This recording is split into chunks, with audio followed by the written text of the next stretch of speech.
lasting satisfaction we can have is influencing the lives of others, showing people the way to a rich, full life, makes our own lives worthwhile, and brings the greatest happiness. The big challenge is, how can we reach the most people, and how can we exert the most far-reaching influence on them?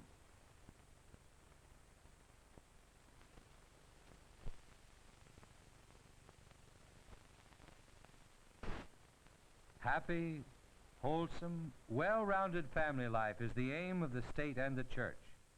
For time and eternity, good homes are a necessity. This Happy Families Thanksgiving dinner is an occasion of real gratitude. With all their other blessings, the grandparents thank God for their son's wife and children, and for the serene peace and contentment that reign in his home. The foundation of this peace and happiness, the grandparents and the parents know, is true religion. The knowledge, love, and the service of God.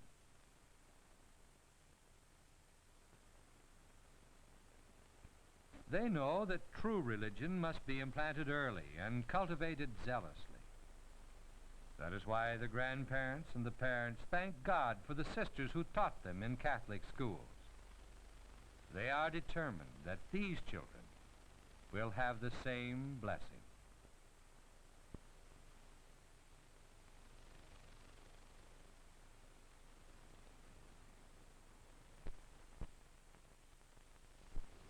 Like all women, the sisters love children, but for the love of God, they give up their own for the most important part of rearing hundreds and hundreds of children.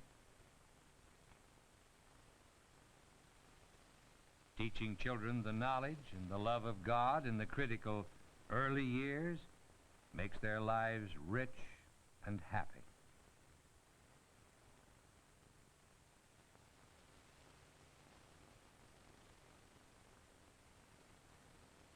On Thanksgiving Day, the sisters are grateful to God that the sacrifice of their own families is making thousands of happy homes. In no home is there more thankfulness today than in the sisters' convent.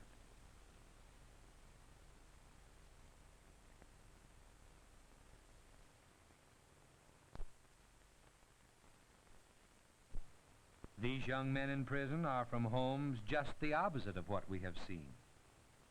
Nuns have not had any influence on them or their parents. To a large extent, their lives are wasted for state and church.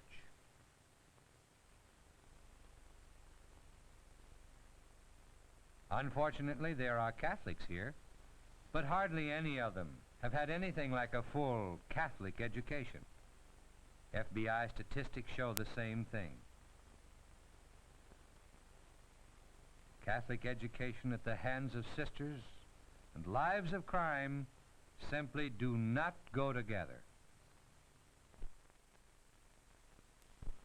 These children are receiving the greatest blessing possible, a truly Catholic education. It will mean more to them than wealth or social position. They're getting an early start on the road to real success for time and eternity. The sister knows she shares in this success of the many she teaches each year. That's why her life is so satisfying.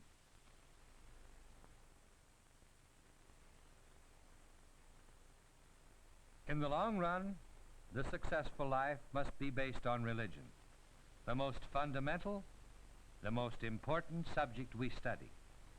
From their earliest years, these fortunate children learn it under ideal circumstances. Their faith is deepened and broadened to last a lifetime.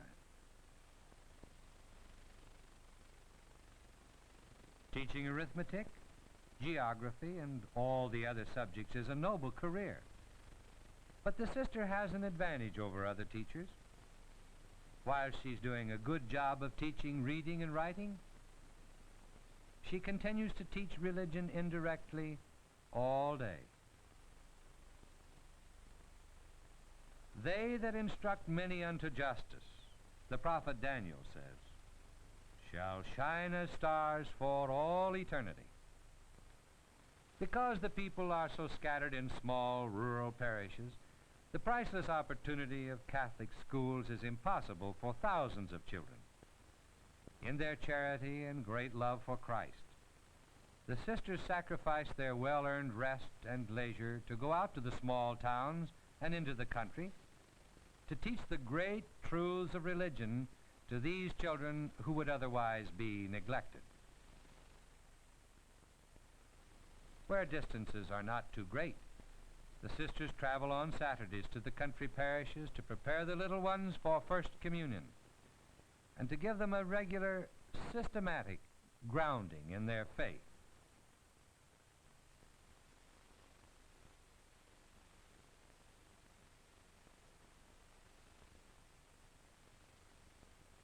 This adds to an already busy work week, but the zeal of the sister goes on even further. So important do they regard the command of Christ to go forth and teach all nations, that they give up a good part of their vacation to conduct religious summer schools in rural parishes all over the country. In this way, they are safeguarding the future of the faith for generations to come.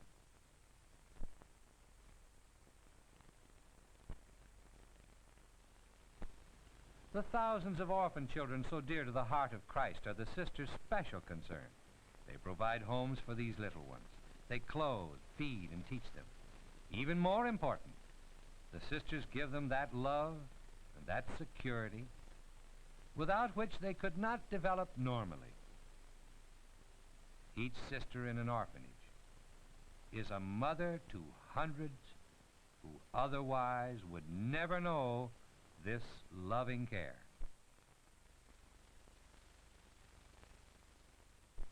The missionary work a sister does in a hospital is too great to be calculated.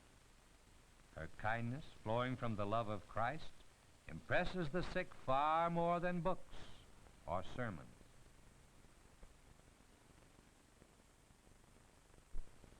Very often, she's the first contact with the church for thousands of non-Catholics.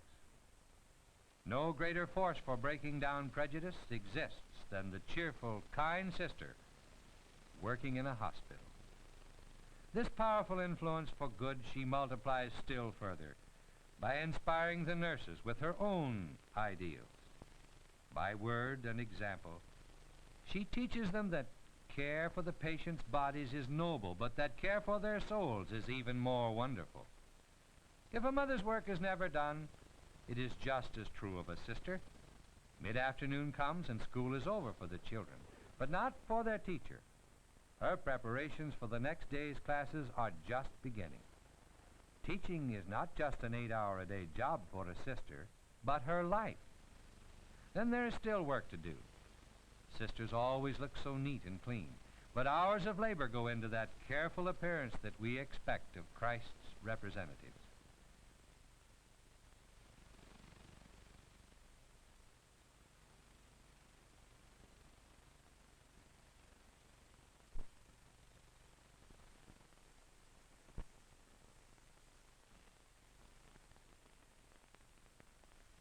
But it isn't just drudgery.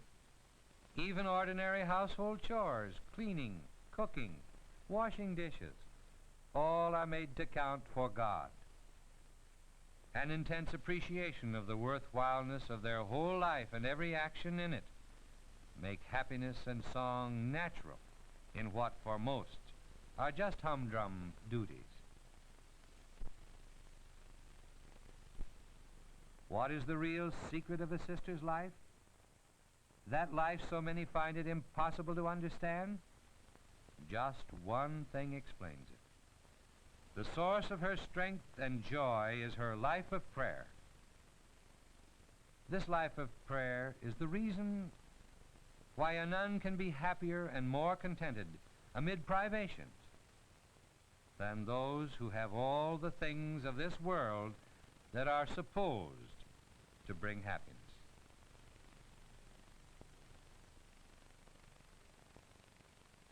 The life of a sister is the life of faith. Daily, systematic prayer keeps the faith burning bright. And the light of that faith constantly reminds her how important for all eternity is her every thought and action. That is why she finds her life so worthwhile and satisfying. In meditating on the great sacrifice of Christ, she grasps the meaning of her own sacrifices.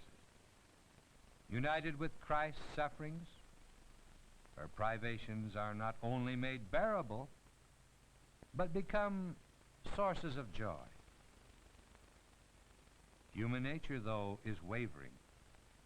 In times of weariness, depression can be almost overwhelming.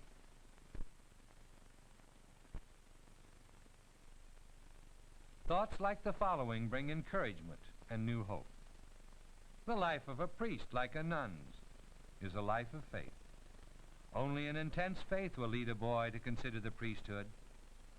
Only that same kind of faith can make him persevere until the goal of holy orders is reached.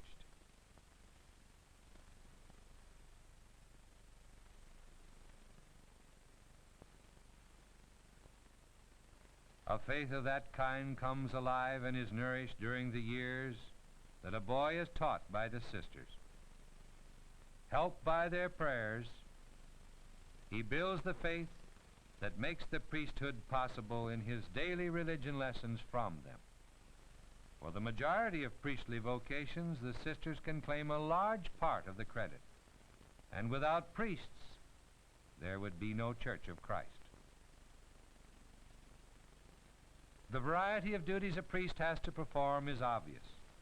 Whether he is coaching a football team, managing a parish's finances, or instructing converts, at all times he is shepherding Christ's flock. In all of these works the sister shares. When he's called to administer the sacraments, in a way the sister goes along. As Christ's merits flow into countless souls while the priest gives baptism, Holy Communion, the other sacraments, and finally extreme unction, her eternal reward for making possible this ministry is constantly increasing. Her joy is complete when she sees one of her priests offering Mass, the most important action on this earth.